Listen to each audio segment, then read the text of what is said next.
ओम नमो भगवते वासुदेवाय। ओम नमः शिवाय। प्रिय भक्तजनों, आप सभी का एक बार फिर से स्वागत है आपके अपने YouTube चैनल पर।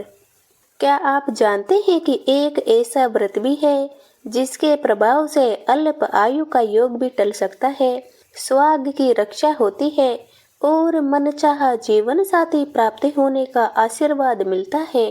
आज हम आपको मां मंगला गौरी व्रत की अत्यंत चमत्कारी और पौराणिक कथा सुनाने जा रहे हैं, इसलिए इस कथा को अंत तक अवश्य सुनिएगा, क्योंकि ऐसी मान्यता है कि जो भी श्रद्धा पूर्वक इस कथा को सुनता है उस पर मां मंगला गौरी और भगवान शिव की विशेष कृपा बनी रहती है। और कथा को पूरी अवश्य सुनिएगा, क्योंकि आदि अधूरी कथा का पुण्य फल हमें प्राप्त नहीं होता है। और मंगला गौरी माता की कथा को लाइक करके कमेंट में जय मंगला गौरी माता अवश्य लिखिएगा। बहुत समय पहले की बात है, एक नगर में धर्मपाल नाम का एक अत्यंत धनी और धर्मात्मा सेठ रहता था। उसके पास धन दौलत और वैभव की कोई कमी नहीं थी। वे भगवान शिव का परम भक्त था और प्रतिदिन पूरे श्रद्धा भाव से उनकी पूजा करता था। समय बीतने पर उसका विवाह एक सुशील, धार्मिक और गुणवान स्त्री से हुआ। दोनों का जीवन सुखपूर्वक चल रहा था, लेकिन उनके जीवन में एक बहुत बड़ा दुख था। विवाह के कई वर्षों बाद भी उन्हें संतान का सुख प्राप्त नहीं हुआ। संतान न होने के कारण सेठ धर्मपाल दिन रात चिंतित रहने लगा। उसे यही चिंता सताती रहती कि उसके बाद उसके परिवार और व्यापार का उत्तराधिकारी कौन होगा। एक दिन उसकी पत्नी ने कहा, स्वामी, हमें किसी विद्वान पंडित से परामर्श लेना चाहिए। पत्नी की बात मानकर सेठ नगर के प्रसिद्ध पंडित के पास पहुंचा और अपनी सारी व्यथा सुनाई। पंडित ने ध्यान लगाकर कहा, यदि आप दोनों पूरे विधि विधान और सच्ची श्रद्धा से भगवान शिव तथा माता पार्वती की आराधना करेंगे तो आपकी मनोकामना अवश्य पूर्ण होगी। पंडित के वचनों को सत्य मानकर सेठ और उसकी पत्नी ने पूरे श्रद्धा भाव से भगवान शिव और माता पार्वती की पूजा अर्चना आरंभ कर दी। कई दिनों तक कठोर भक्ति और उपासना करने के बाद एक दिन माता पार्वती स्वयं उनके सामने प्रकट हुई। माता ने स्नेह पूर्वक कहा, मैं तुम्हारी भक्ति से अत्यंत प्रसन्न हूँ, मांगो क्या वर चाहती हो।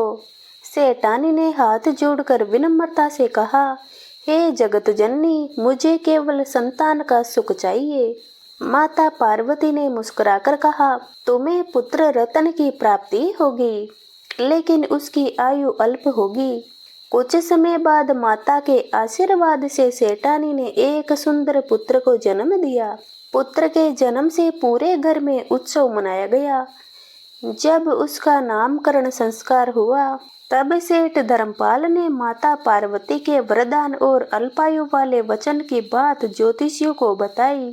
ज्योतिषियों ने विचार करके कहा, यदि इस बालक का विवाह ऐसी कन्या से होगा जो श्रद्धा पूर्वक मां मंगला गौरी का व्रत करती हो, तो उसके पुण्य के प्रभाव से इस बालक की आयु बढ़ जाएगी और मृत्यु का संकट टल जाएगा।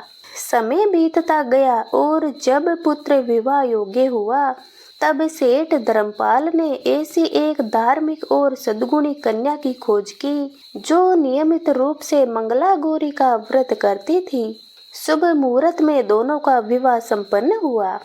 कन्या के मंगला गौरी व्रत के पुण्य और माता गौरी की कृपा से धर्मपाल के पुत्र की अल्पायु का दोष समाप्त हो गया, मृत्यु का संकट टल गया और उसे दीर्घायु का आशीर्वाद प्राप्त हुआ।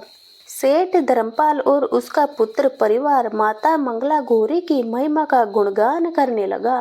हे मां मंगला गौरी, जैसे आपने सेठ धर्मपाल, उसकी पत्नी और उसके पुत्र पर अपनी कृपा बरसाई, वैसे ही इस कथा को श्रद्धा से सुनने, कहने और हुंकार भरने वाले सभी भक्तों पर अपनी असीम कृपा बनाए रखना।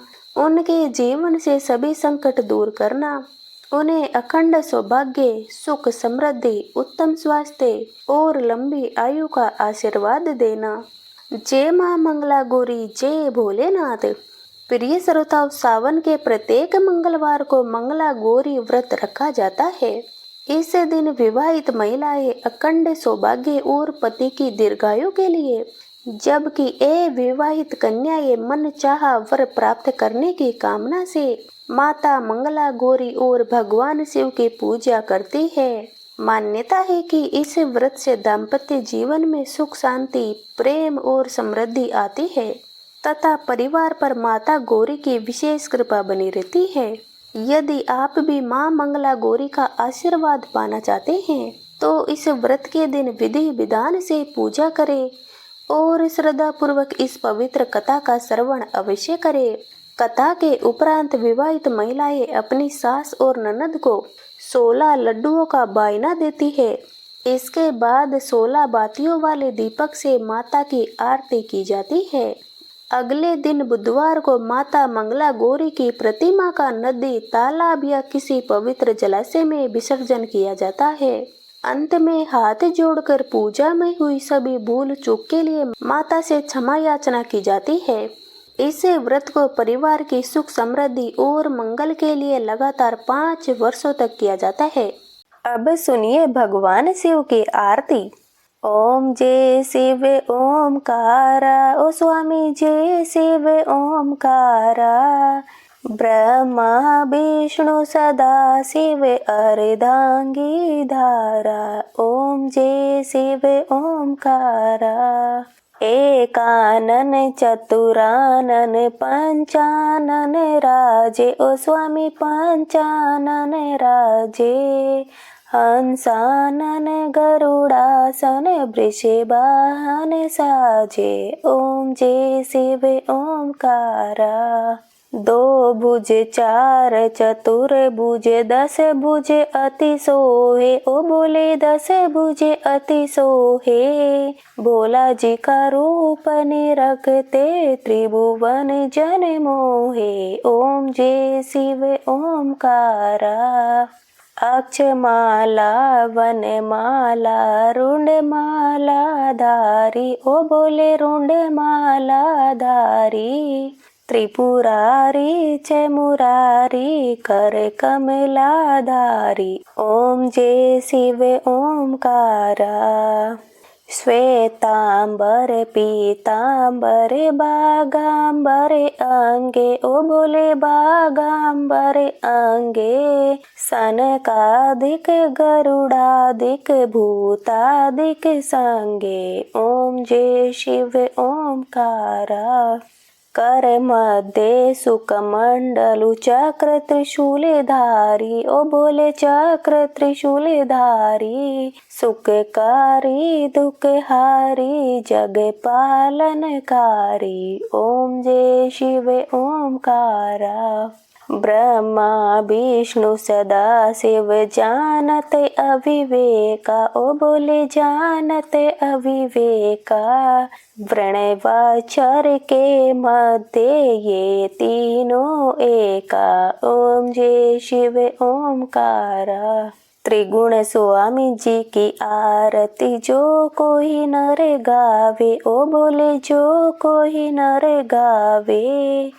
कहते शिवानंद स्वामी सुख संपत्ति पावे। ओम जय शिव ओमकारा। ओम जय शिव ओमकारा, ओ स्वामी जय शिव ओमकारा। ब्रह्मा विष्णु सदा शिव अर्धांगी धारा। ओम जय शिव ओमकारा।